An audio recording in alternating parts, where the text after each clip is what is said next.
cloud, and then Gary, typically Jeff has taken the recording and processed it. I don't know how to do that, but I'd be happy to learn if you don't want to have to handle all that stuff. No, I think it'll be okay for going forward. I've been able to take care of those. Okay, appreciate that. Are you also using your AI companion for helping you take your notes? Well, we actually tried that last time, and I think Michael and I agreed it was an interesting trial. But Michael, do you want to speak to that? Michael's our scribe. It was not much helpful. It was an interesting journey in words. It baffles me how they do that. It honestly does. But in terms of taking minutes, no.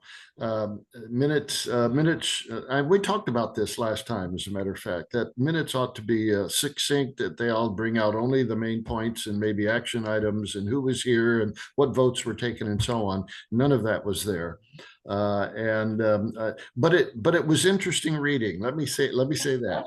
It was. It was. Yeah, it had an action item thing at the beginning with it. It seemed like it might have some promise, but the interesting thing was trying to figure out the mentality of the speaker.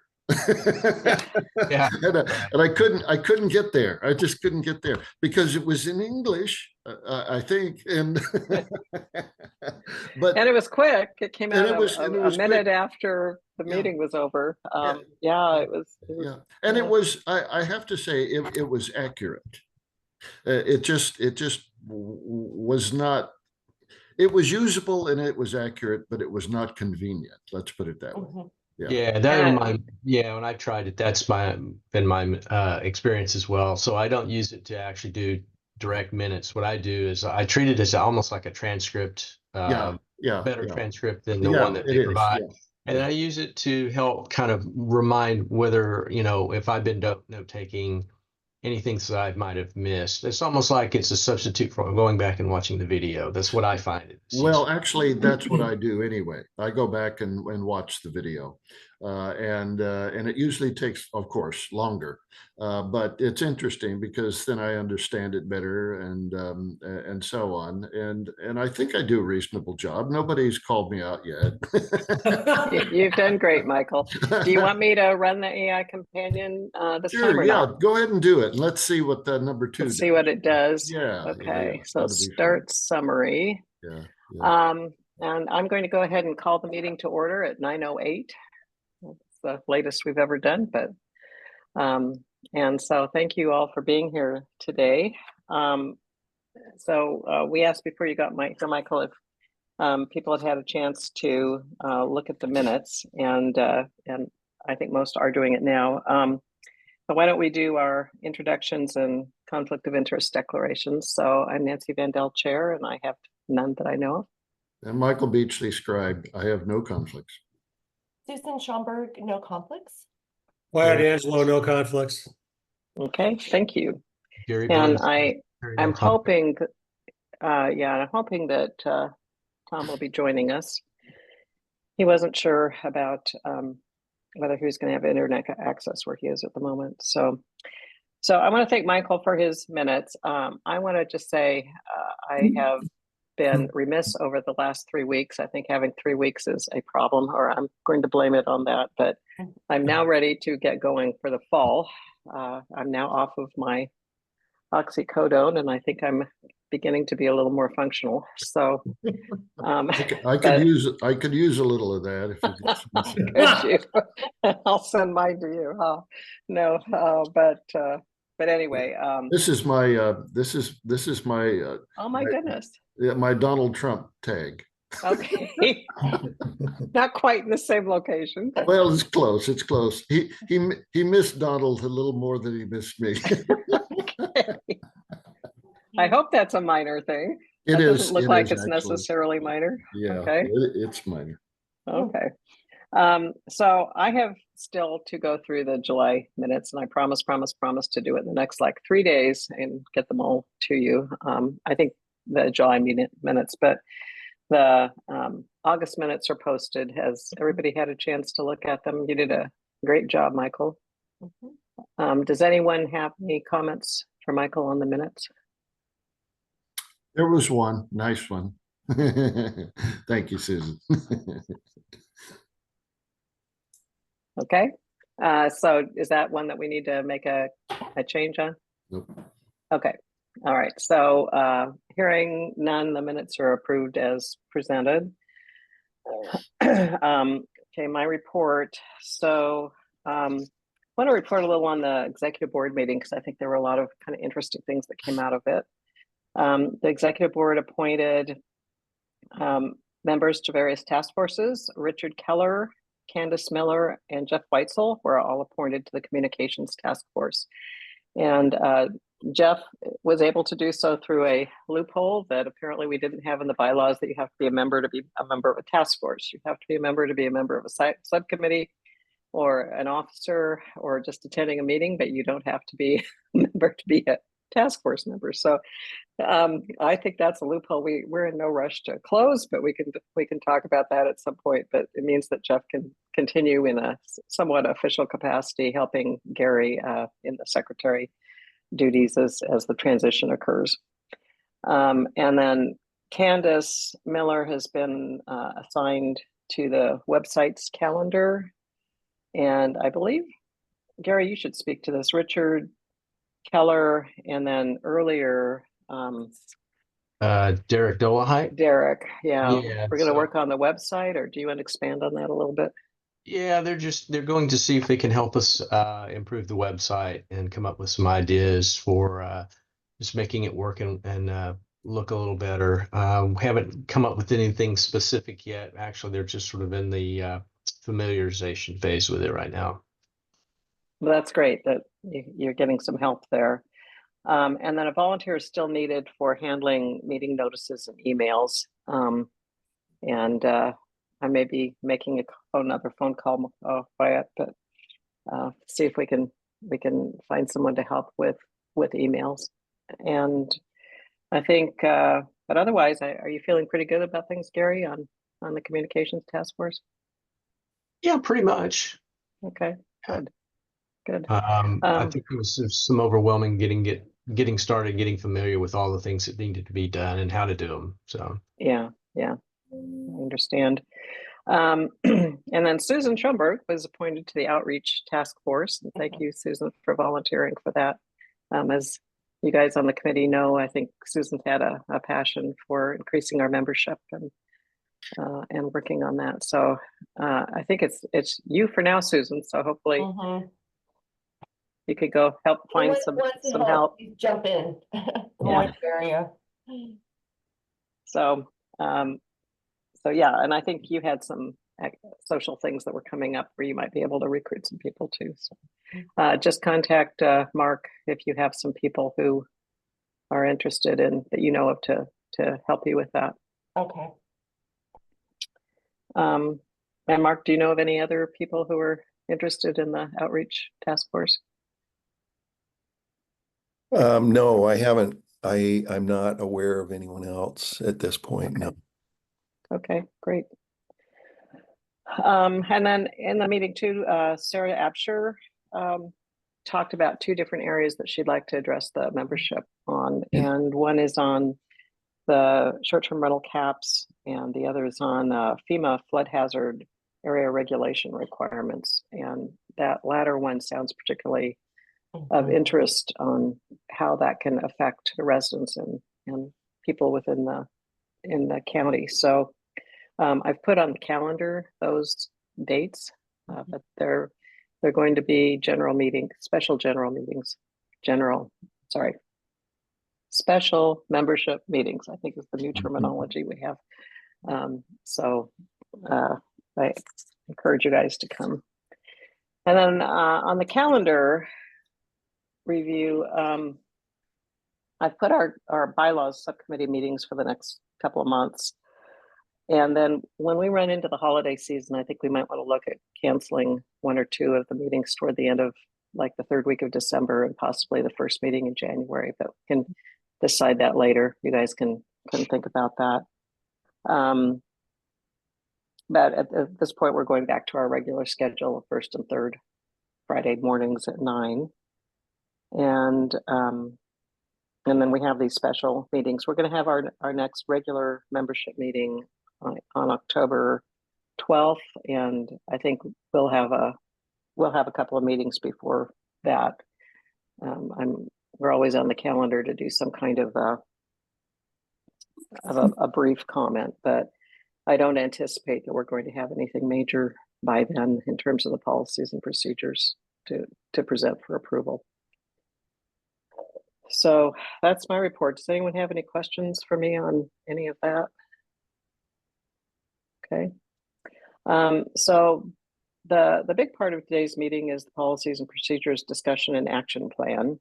And Tom and I met last week and I guess it was earlier this week and talked about the document. At this point, I'm going to show our current document, and it's also in the meeting documents file. It's still quite basic. And so I was hoping that today, I was actually hoping to be a little more prepared and have something a little more structured, but as I say, I'm going to be better going forward. We need to process the information that has come out of the interviews from July and August meetings. I think we got a lot of very valuable information, particularly in that July meeting with Sarah talking about relationships with the county, and then hearing from Mark and Chris about their roles as chairperson and treasurer. So I think what I'd like to do is talk about some, perhaps we can get some volunteers from the group, one or two together to come up with a draft of how we could come up with some, I think having a section in the policies and procedures just on relationships with the county might be helpful. That would probably fall under closest to Article 2 in the bylaws, under the purpose of the NCAC, but in quite a bit more detail.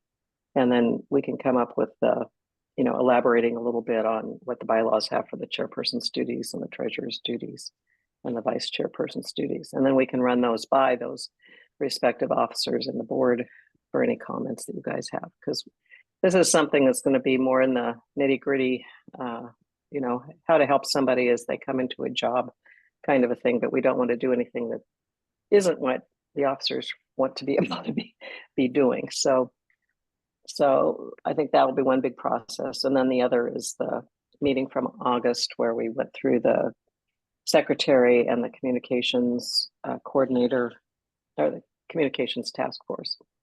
And that one I think is a little bit more straightforward because Jeff put together that great list. And I think Michael and Susan for coming up with an introductory list too, of questions for Jeff that I think he was able to base his write-up on.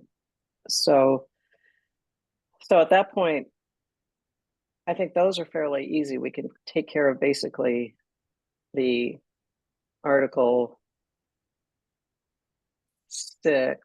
Well, gosh, how could I already be forgetting? Whatever the officer article is, it's either 4 or 6. Anyway, sections and relationships with the county, and then we're going to need to get into dividing up the rest of the policies and procedures. So Tom and I have talked, and I welcome your input today on kind of a general format. I had kind of envisioned when we talked in July about following the bylaw structure, and Tom has convinced me that there really isn't a need to do that. But I think he's talking about structuring it kind of like he did the transition bylaws back from the old bylaws to the new bylaws, where he had numbers at the top of each section and subsection that related back and forth, where he could put numbering that related a policy and or procedure to a bylaws, but not necessarily have it numbered, in the same structure. Yeah. And it seems like that would be workable. Michael? I don't mean to diverge, but I've been thinking inquisitively about policies and procedures, that in terms of procedures, I think I need to keep my mind clear that what we're doing is identifying what to do rather than how to do it. Because how to do it is going to be a function of the person who has that position. And there ought to be, plenty of leeway for that person to define how he or she is going to do that task.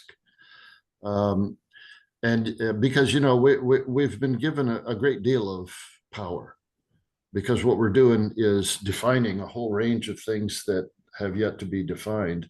And that puts things in a boundary, that puts things in a position to have to be done in a particular way, and I want to keep from going there too far. Did I make myself clear? Does that make sense? Makes a lot of sense, Michael. Oh, okay. And in terms of policies and procedures, I'm kind of varying back and forth between putting policies and procedures in the same sections of the task, or keeping policies completely separate. It's kind of, there's a chicken and eggs thing here. Well, no, not a chicken and eggs. Apples and oranges. How's that? An apples and oranges thing here for me. Yes, they're both fruit, but but they're both separate as well. And I just, I'm just sharing some ideas that I've been kind of pressing around with. I have a question for you, Michael, and everybody else, but aren't really the bylaws that we got approved the policies? Well, bylaws are structure, and should not be more than structure.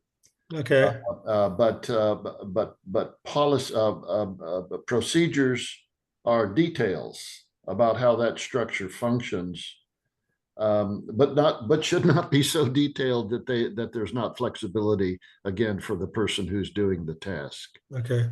Yeah. I mean, I do see your point though, Wyatt. I do think in some ways bylaws will have some of the policies as well, as the structure. But I do, let me go ahead and share, because I think you have some really great thoughts there, Michael, and let me just share the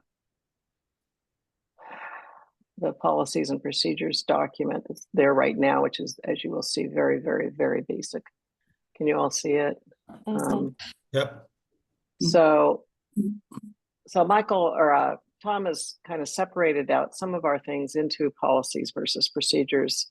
And he and I kind of got into that a little bit when we were talking about one particular area, like working with the county, on what parts that might fall under policies versus under procedures.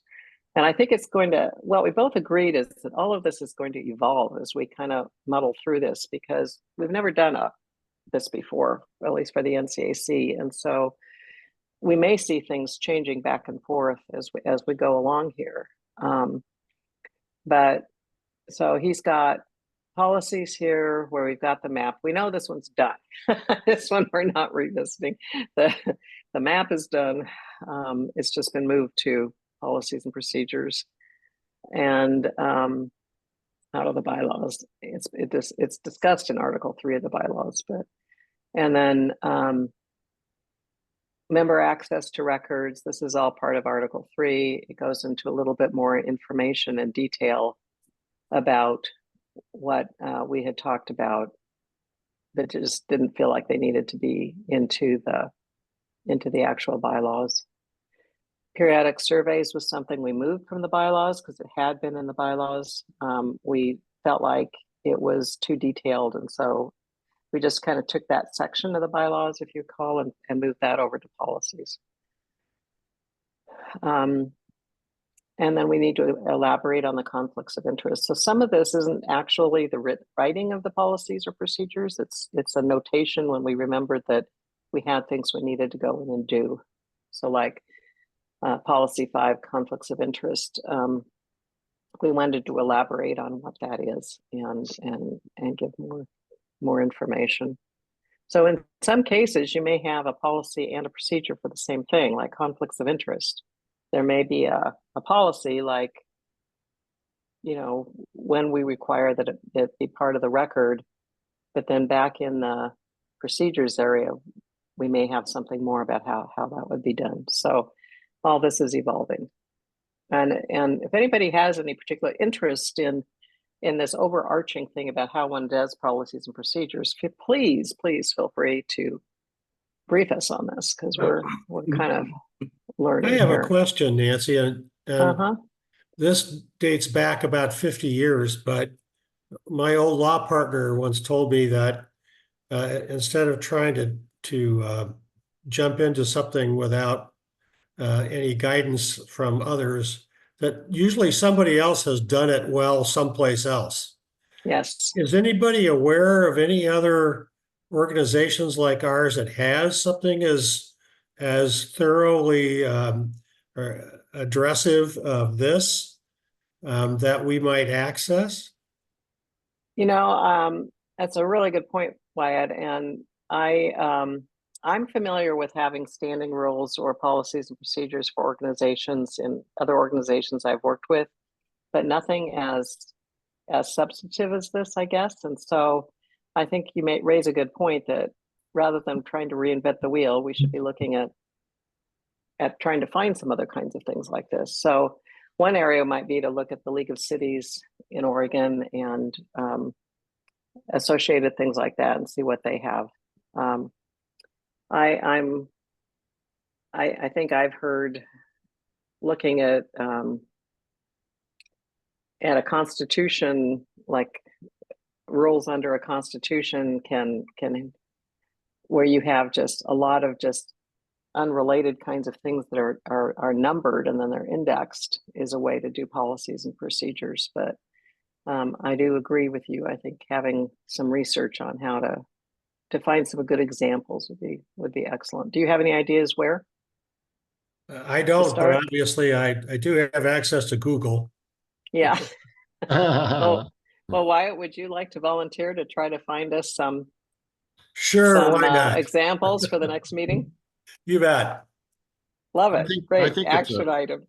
I think it's a good idea to see, but it's also been my experience that policies and procedures, this may be a unique event that we're dealing with, that is starting from scratch.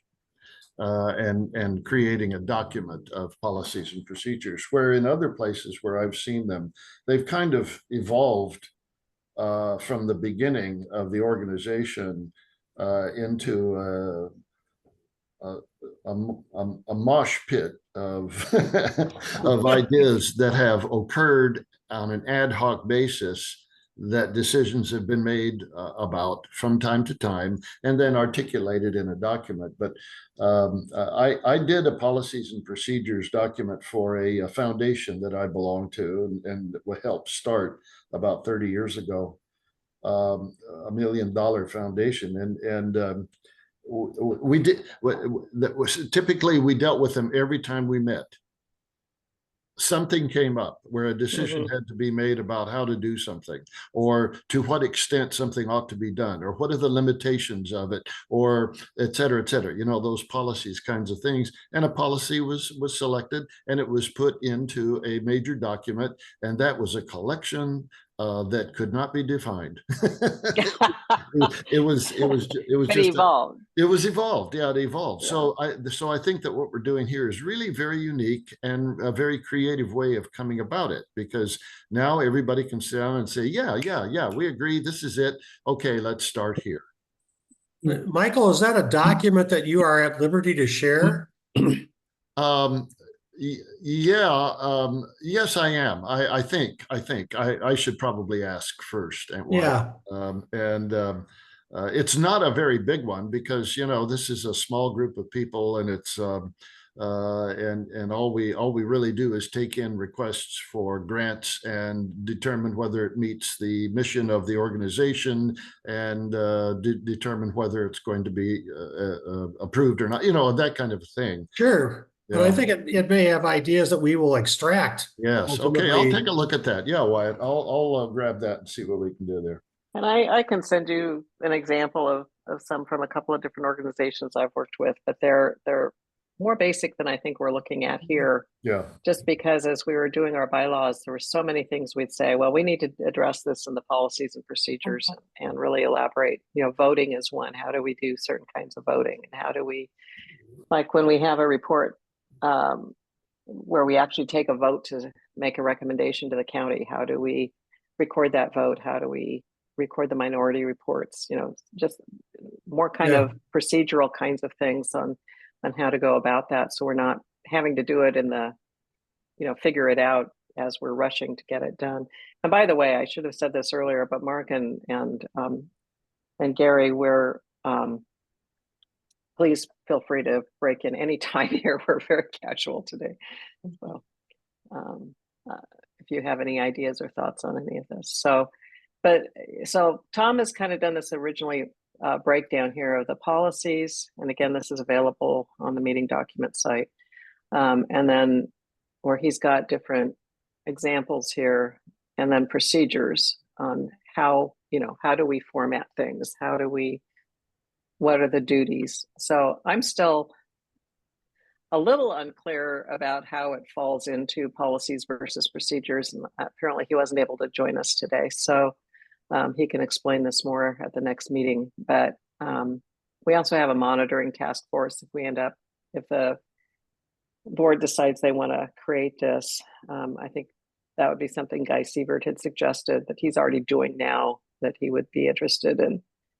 If we could get him to say chair something and get some people going. He's saying he's doing all this now, but he doesn't want to do this forever, and he would like to find a group to take over and actually have something where they can advise the board if there are things that they think the NCAC should be taking a look at. Some of these just came out of the different feedback sessions. So this is a partial list. It doesn't include everything by any means. And what I'd hoped to do this summer was actually go through all of the feedback sessions and meetings and actually take notes of every time we said this needs to go to the policies and procedures and make a more comprehensive list. And summer happened and I didn't. So, but that's actually something we could do to break down, is assign people different feedback sessions to just go back and listen at like 2 times speed on the video and see if there are things to capture for this. Would anyone be interested in joining me in that? We had 9 feedback sessions. So it'd be like 2 feedback sessions per person. Well, I guess I'll take that on, some of it, Nancy. Okay, appreciate that, Wyatt. So how about why don't you guys email me if there's a certain one or two that you'd like to take? I'm guessing, Wyatt, you might be interested in taking Article 3. We had 2 of those. Sure, why not? You were one of The pain has not gone away. you were one of the 2 that worked on Article 3. So how about this, actually? Why don't I just send out a spreadsheet with asking people to take certain feedback sessions, and then you can tell me if you don't want to. Does that sound okay? Sure. Okay. And Michael, Tom has been really immersed in the community plan, so I may just leave him off of that because he's going to do the main editing. So I'll divide it among the 4 of us, if that's okay. Okay, so action item is for me to send out a list. And I think if you have time to do it before the next meeting, great. If not, I think we can go another meeting, but it would be nice to have this. Once we have a list of the kinds of things we're talking about, including, and I'll also go through the bylaws and just see areas that we had said we needed to have more detail. We can then flesh that out. So the policies and procedures I've seen before haven't been separated out into policies versus procedures. It's more like they've been standing rules, which is what's mentioned in Robert's rules for this kind of thing, where it's just a list of rules and they're not delineated between policies and procedures. So this is going to be interesting to see it flesh out. But this is something I want to reassure Mark and Gary and Chris and Alex that we will be involving you every step of the way, and you will have every opportunity to weigh in on any of this as we go along, obviously, because this is going to affect you the most. And then we do plan to have feedback sessions as we go along. But the nice thing about policies and procedures is they're a lot easier to change than the bylaws. Sarah has told us that she'll look at them and see whether they need to go to county council or not. She's thinking in most cases not, but they're a much easier way to change. We can change, piecemeal as we go along. I'm thinking it would be nice if we could have certain sections and we could get some approval at the December meeting as a goal to have certain sections. And one of those would be nominating committee and election kinds of, if we have more detailed rules on elections, because the election meeting has been moved now for officers to April, which kind of puts back nominating committee and all of that by a meeting. So like I'm thinking, Mark, we'd probably need the nominating committee to be formed. Well, there isn't a nominating committee per se, it's part of the outreach committee that would start doing their job in December. Correct. Yeah, I think so. Yeah. It's and it's not long. So I just submitted a article for the newsletter, the NCA newsletter. And I did put in there, I kind of highlighted the last year of what we've done. And I think talked a little bit about what's coming up, but I did put in there that the elections would be in April. I kind of highlighted and underlined that. Great. So that should be, people should, hopefully if they read it, will see that. So. Great. And then of course the job isn't done until July 1, but at least, we'll know who's coming in. Yeah. Okay. So this is the current document. Does anyone have any questions? Had you guys had a chance to look at it ahead of time? It's been out there for a couple meetings. Yeah. So as you can see, quite basic. But you should probably, I think, I'm just thinking here, I think you should probably add under officers something about parliamentarian. Not a lot, but something. Yeah. Oh yeah, definitely. At least perhaps, I don't know, qualification maybe, or experience or whatever. And also a conflict of interest issue with parliamentarian. That's probably, I think, worth a discussion. Yeah. So Michael, would you be willing to draft something for that? Oh, sure. Yeah. I'll think about that. I'll have that. I'll do it. That'd be great. Yeah. You would be the best.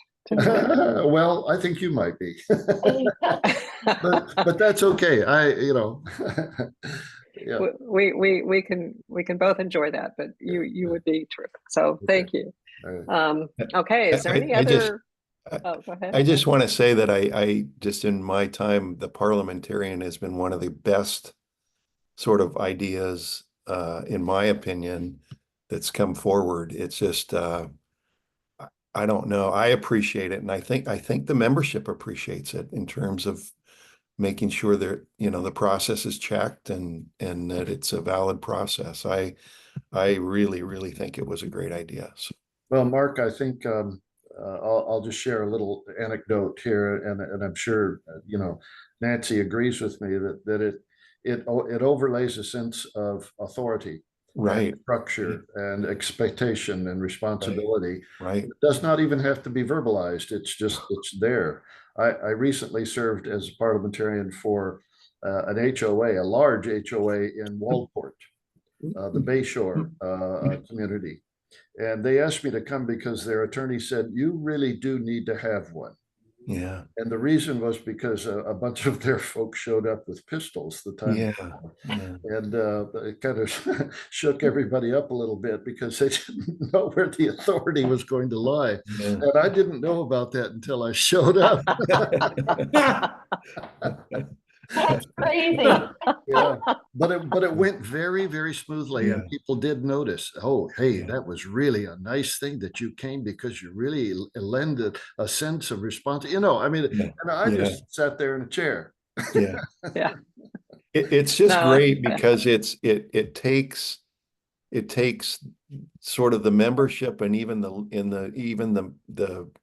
officers out of it a little bit and puts it into what's seen as an impartial person's here's the rules sort of deal, and everybody respects that, and it's just been I mean, you know, things can get contentious even in the NCAC for sure, but it just has been wonderful, and I really appreciate it. So I think that's one of the best things we've done. So Well, I think that impartiality is crucial. yeah. It And is.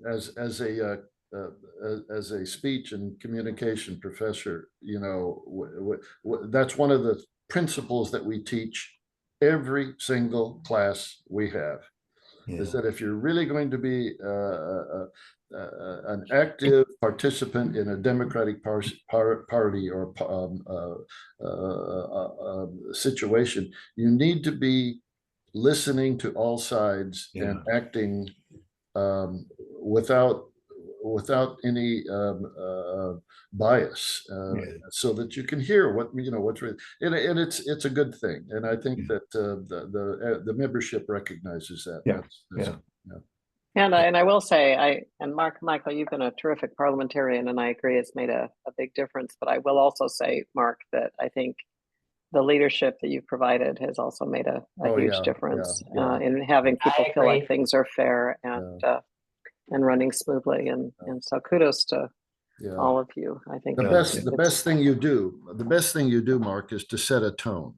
And of constancy and simplicity and quietness and listening and so on, and that is one of the prime objectives of leadership in all situations. And so good on you for that.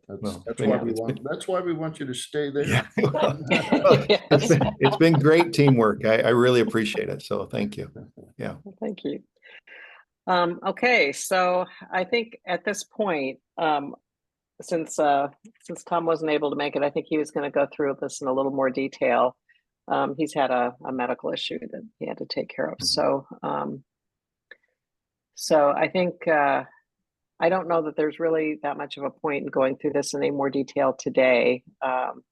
And I think the action items we can take some of the time we would have taken in the meeting. I will send out today a spreadsheet of which videos I'm going to ask each of you to watch of the feedback sessions, and mainly just out of that, you should be able to listen at two times speed, and you can find them all in the archives. Are you all familiar with how to find the feedback sessions? Stuff. I don't know that I am, Nancy. Okay, so I'm going to show you. But if you could just listen to see if there's things to put in policies and procedures, that's the main thing. We don't need to listening to all the other discussion. But let's see, I need to go into.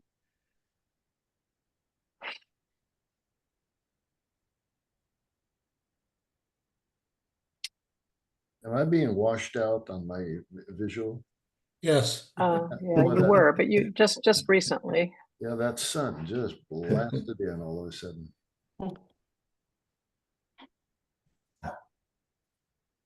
That's interesting. I'm only getting documents. Why am I not getting? Just FYI, Michael, our visibility here is about 20 yards. Yeah. Is it really foggy? Yeah, no sunshine for us. Yeah, yesterday was gorgeous. Yep. Today, reverse. Well, that's typical of inland valleys when they get hot. Just brings in that moist marine air and creates fog.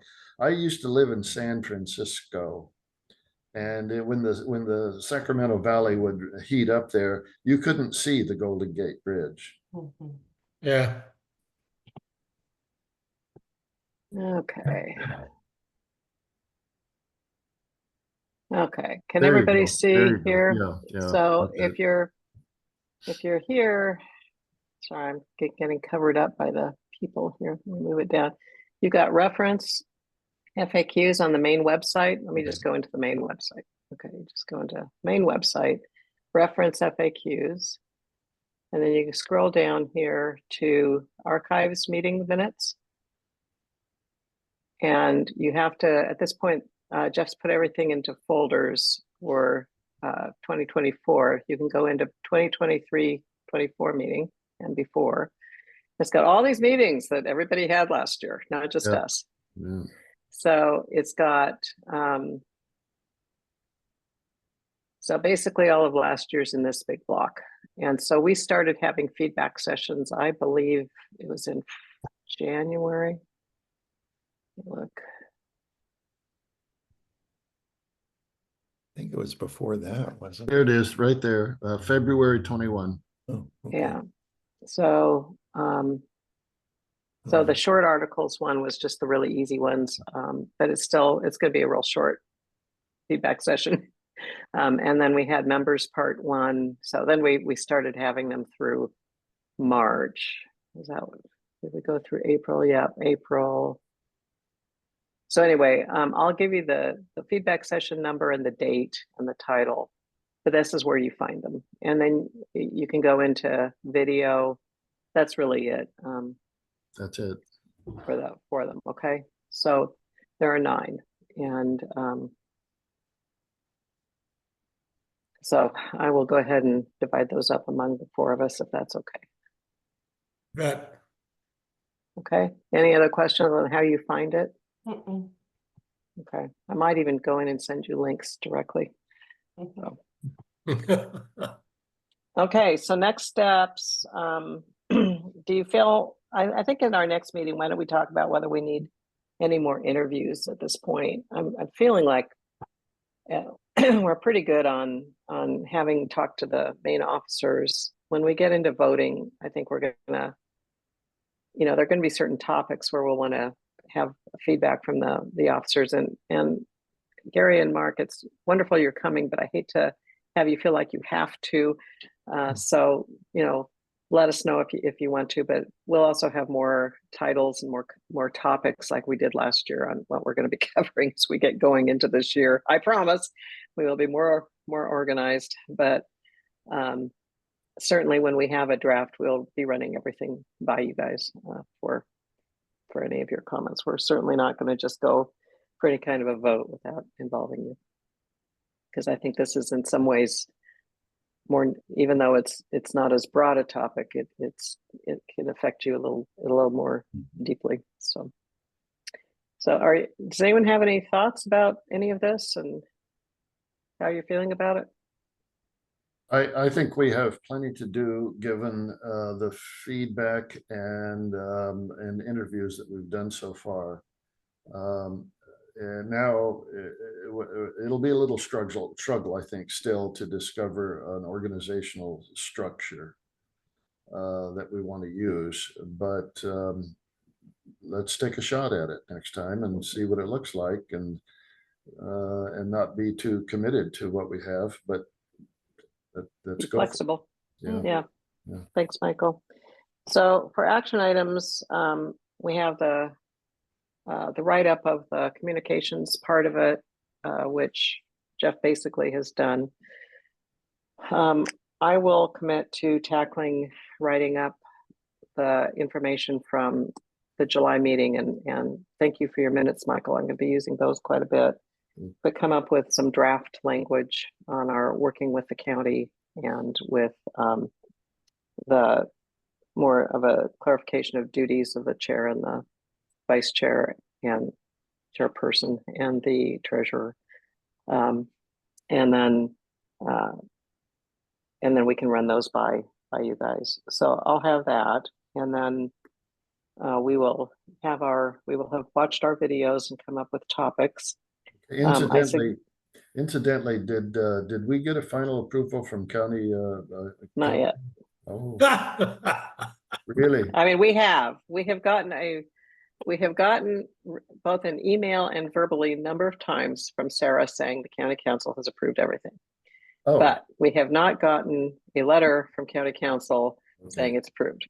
Yeah. And so I keep kind of needling her every time I have a chance, but And, you know, she is incredibly busy and she's been so Oh, yeah, supportive, of but course. Okay. so we have it. It's just we don't have it as a formal letter. Well, And so I would I don't know assume- how important that is, but Yeah, I would You assume. know how it would- difficult it is to write a letter, Michael. Yeah, I know. I would assume that it would, if there were any issues, it would have come up far. Yeah. Yeah. she has assured us Yeah. both in email and verbally that everything is approved. Okay. So correct, Mark? Yeah, so we didn't have our we normally have our CIC chairs meeting. We would have had it this week on Tuesday, first Tuesday of the month, but Sarah was away, and so we didn't have it. But it's good for you to mention that, because at our next CIC meeting, I'm harping on her about money that Good. we're trying to That they owe get. us. And now I'll harp on her also about just write a doggone letter that says that these are approved so that we can have it. So it Thank doesn't have to be long. It can be simple, and just do it. Yeah. Yeah. By the way, Sarah, when you write that check, put that into the letter of. Well, and she seems to say Yeah. that it has to come from the attorney, because Yeah. every time she says, yes, I'm going to send an email right now to the Yeah. attorney. So it sounds like he has to actually draft it, but Yeah. it should be like 2 sentences. They're approved. Yeah, I know.